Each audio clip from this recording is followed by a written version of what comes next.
Você está acompanhando o programa Educação e Cidadania. E veja você, recentemente a Faculdade Cesuz, que por meio do curso de Direito, realizou a terceira edição do Simpósio de Direito. Direito Eleitoral foi um dos temas abordados para um público de aproximadamente 600 acadêmicos do curso e a participação de quase 30 juristas, aproximadamente 30 juristas. E é por isso que nós convidamos o coordenador do curso, o professor Rogério Duarte da Silva, para essa entrevista. Bem-vindo, professor. Muito obrigado, Maria Odete. Professor, o que o direito eleitoral abrange e que a maioria das pessoas desconhece? O direito eleitoral abrange dois grupos. Primeiro, um conjunto de regras de organização do eleitorado, ou seja, de quem vai votar, na divisão das zonas eleitorais, das sessões eleitorais, da regularidade do título, toda essa parte mais burocrática. E também ele abrange um conjunto de regras sobre a realização das eleições. Quem pode se candidatar, quem não pode se candidatar, como é que se dá propaganda eleitoral, como é que é feito o financiamento de campanha, os crimes eleitorais. Então ele vai abranger esses dois grandes núcleos para que o eleitor possa manifestar sua vontade por meio das urnas. Professor, nesse fim de semana, mais de 147 milhões de brasileiros, irão às urnas, para depositar o seu voto para a escolha de presidentes, senadores, deputados federais e estaduais. O que seria, na sua opinião, um voto consciente desses brasileiros e brasileiras? Olha, a pessoa tem que ter muita clareza sobre o que pode ser feito. Me parece que as campanhas eleitorais elas estão muito focadas em promessas muitas vezes irrealizáveis. Então, esse aspecto voto consciente, o eleitor deveria procurar qual candidato ele escolheu e o que o candidato pode realmente fazer. Nós não vamos virar uma ilha da fantasia em 1º de janeiro. 1º de janeiro será mais difícil do que esse ano. E essa realidade ela é muito importante para que o eleitor decida conscientemente seu voto. Além de ter uma consciência de quais interesses esse eleitor tem e quem ele acredita que pode melhor representá-lo.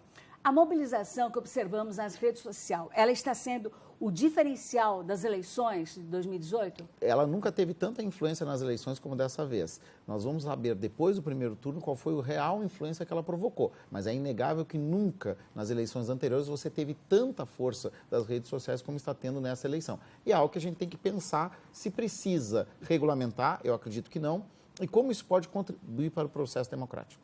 Em termos de regulamentação, mudou alguma coisa da legislação eleitoral? Sim, nós tivemos a mudança do financiamento de campanha, que antes era um financiamento privado, hoje é um financiamento por pessoas, empresas podiam financiar, hoje não podem mais. Você tem o financiamento público, que é o fundo eleitoral, que eu espero que seja a última eleição que tenha sido adotado. Foi péssima, é uma péssima ideia, não deve ser repetido. E você também teve mudanças para fins de propaganda eleitoral. O tempo de campanha está mais curto em relação à eleição passada e eu acredito que isso prejudica o debate. Eu acredito que o debate eleitoral era para começar no 1º de janeiro do ano da eleição, para que justamente a gente consiga fazer um debate sobre a real solução dos problemas. Há pouco o senhor falou dessa questão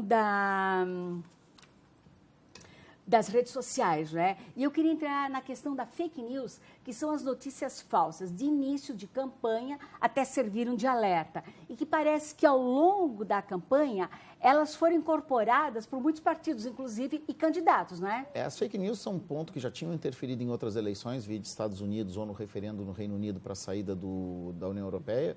E no Brasil, pela primeira vez elas chegaram de uma forma tão intensa, muito mais do que 2014, eu acredito, e elas realmente têm um problema muito sério, porque elas distorcem o processo eleitoral. Mas, para mim, o principal culpado da fake news é o eleitor, porque o eleitor compartilha aquilo que ele não lê, ou é aquilo que ele sabe que é mentira. Aquilo que ele não pesquisa. Exatamente. Então, não há lei que restringe a fake news. Só o eleitor consciente, pesquisando sobre a informação que ele vai compartilhar, pode fazer isso. Quem faz o compartilhamento de fake news de forma consciente está denegrindo o processo eleitoral. Por isso, ele também é responsável pelas falhas que existem. É muito fácil botar a falha no político eleito. O eleitor também tem essa responsabilidade. E isso vai influir nas nossas eleições? Com certeza.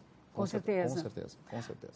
O Brasil possui atualmente, se não me engano, 35 partidos políticos, né? Qual a sua opinião a respeito? Olha, a gente pode ver duas formas. A primeira é que nós poderíamos ter 2 partidos, porque os partidos que existem, os 35, eles têm pouca diferença ideológica.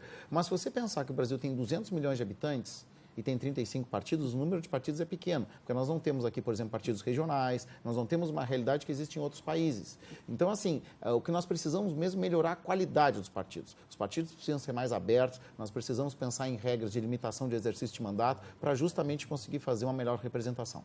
Nós falamos em rede social, nós falamos em fake news e a participação da mulher, essa explosão que ocorreu esse ano. É muito importante. Pode ser decisivo?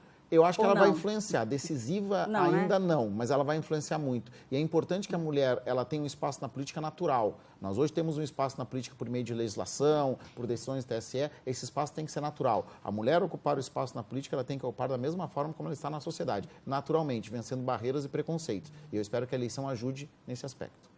Professor, o que mudanças deveriam ocorrer na legislação brasileira? Nós deveríamos ter uma nova forma de financiamento de campanha, permitindo que empresas pudessem financiar de uma forma mais transparente. Nós devemos ampliar o tempo de propaganda eleitoral. Nós devemos repensar a situação de restrição a que pessoas se candidatem. O eleitor é que deve ser soberano para isso. Mas, principalmente, nós precisamos ter uma democracia mais forte e efetiva. E isso se faz com a participação do cidadão. Em que sentido? No sentido de que as pessoas devem provocar o poder público para fiscalizar, devem provocar os eleitos, devem saber em quem votar e quem votaram para fiscalizar esse eleito. E realmente uma postura que nós devemos mudar é: eu não posso votar neste domingo e ir para casa e esperar que alguém resolva os meus problemas.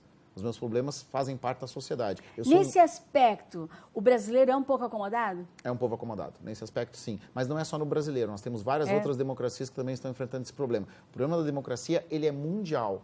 Só que no Brasil ele chega de uma forma pior, porque a nossa democracia não tinha desenvolvimento pelo regime militar. E em razão disso, nós precisamos agora desenvolver num período que a democracia está em crise. Então, vamos aguardar os resultados. Tomara que sejam bons. Tomara que sejam bons. Professor Rogério, muito grata por essa entrevista Muito obrigado. aqui na Educação e Cidadania. Muito obrigado. Foi uma honra. Também. E assim nós vamos terminando a Educação e Cidadania dessa semana. Até a próxima, com outras informações, reportagens e entrevistas. Até lá.